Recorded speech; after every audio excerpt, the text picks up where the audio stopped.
Hi everyone, welcome back to our New York homestead. Today we are going to be making homemade brown sugar from scratch.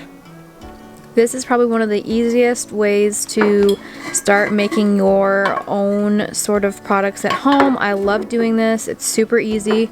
I'm going to start by just taking my brown sugar saver, one of these little terracotta discs, and sticking it in water. This helps prevent the brown sugar from getting hard.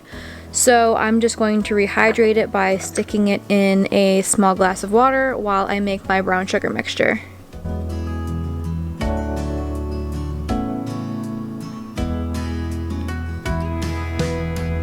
So all homemade brown sugar really is molasses and granulated sugar.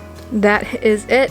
So to make life easy, I'm going to make it in the mixer. You can do this by hand. I've done it in the past with a fork, but I just find a more consistent result when I use my mixer. And I just added maybe 3 or 4 cups of granulated sugar to my mixer, and I usually eyeball the molasses at first to see what the color looks like. I probably added about 2 tablespoons or so there, and I will just put my paddle attachment on and let it go, let it mix and incorporate and see how dark it is. I prefer a darker brown sugar to a lighter brown sugar, so I do end up adding a little bit more just to make it more of what I like using. But if you like the lighter brown sugar, you can stop here. I would wipe down your paddle and just make sure all those delicious brown sugary molassesy bits get incorporated well.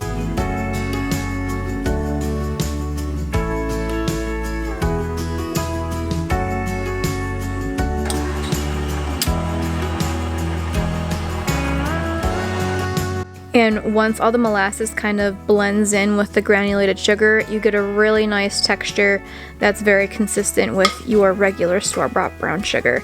I also really like to use this actually in my coffee. I think the flavor is better, I like the taste, so this is something that I use all the time. And after that, all I'm going to do is put it back in an airtight container. I like using this glass jar, and this stays for quite a long time. I've never had any issues with it. It doesn't really last longer than a month because I'm usually baking and using it in some sort of a way. But once I have it all back in the jar, I'm going to just take my brown sugar saver and sort of pat down the excess water and place it right back on top of my brown sugar.